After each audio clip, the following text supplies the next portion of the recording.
In the distillation, difference in volatilities is used in the separation of two or more components from their miscible mixtures. The term relative volatility, which is worked out from the experiments and available as vapor-liquid equilibrium data.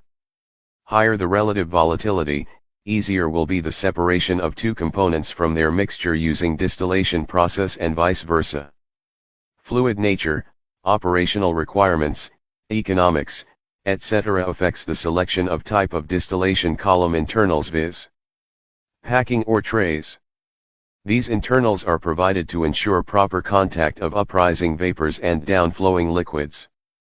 Overall distillation system contains various components like feed preheater, distillation column, condenser, reboiler, etc. Knowledge of complete distillation system along with column internals is required to design and operate it more efficiently. Distillation is a process for the separation of two or more components of desired composition from their miscible liquid mixtures. Like every separation technique which uses the difference in properties of two components, e.g. density difference used in the liquid-solid separation from their slurry by gravity settling method, difference in volatility of two components is used for their separation using distillation method. Being one component is more volatile than the other in their binary mixture, on heating liquid boils and generates vapors which are also a mixture of both the components but with relatively higher concentration of more volatile components, as observed experimentally. As shown in the Fig. 1, A is relatively more volatile than B. Though vapors generated are enriched with high volatile trays are relatively complex distillation internals from a design and hydraulic standpoint, which consist of a tray deck, downcomer, and outlet weir. In the operation of a typical cross-flow tray, liquid enters the tray at one side and flows across the tray toward a downcomer at the opposite side of the tray. Bruckert, 1968. As the liquid flows across the tray, vapor passing through the perforations in the tray surface forms a froth on the tray surface, which allows mass transfer to take place.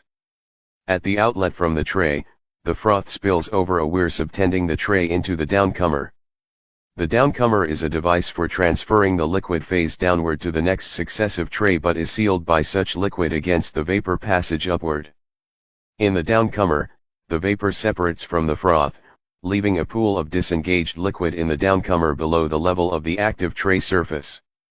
The disengaged liquid enters the next tray under the force of its hydrostatic head, independently of the forces that create the froth and move the froth across the tray. The tray decks commonly used in refinery and petrochemical plants can be divided into three types: sieve, valve, and bubble cap. Bubble cap trays, which were patented by Cellier Blumenthal in 1815, were the most popular type of trays before the 1960s, when they were replaced with new designs of sieve and valve trays that matched the performance of bubble cap trays but were much cheaper to install. Kister, 1992. Currently, bubble cap trays are used only for special applications. Sieve trays, which are perforated thin plates, are very good in fouling applications or when there are solids present because they are easy to lean. However, the turn down, the performance when operating below the designed flow rate, is relatively poor. Wonkit, 2012. Valve trays are designed to have better turn down properties than sieve trays. Therefore, they are more flexible when the feed rate varies. Although trade columns provide stepwise contact between the vapor and liquid phases, packed columns provide continuous contact without full disengagement of the vapor and liquid between the top and bottom of the packed bed. Pilling and Holden, 2009. In a packed column, the liquid driven by gravity flows down the mass transfer zone comprising the random and / or structured packings in the form of a trickle film or falling droplets, while the vapor as the continuous phase flows upwards from the bottom to the top of the column. Makowiak and Makkoyak, 2014. Packings are generally divided into random and structured packings, which can be made from different materials, such as metal, plastic, and ceramics. Figure 2.1 shows the history of the development of characteristic random packings of different generations. Regarding the structured packings, they can be classified into sheet, gauze, and grid packings. Spiegel and Duss, 2014. The main advantage of structured packings is their relatively low pressure drop per theoretical plate or equilibrium stage, which makes them the most effective vapor-liquid contactor for low pressure, mainly vacuum applications. Oluyuk 2014.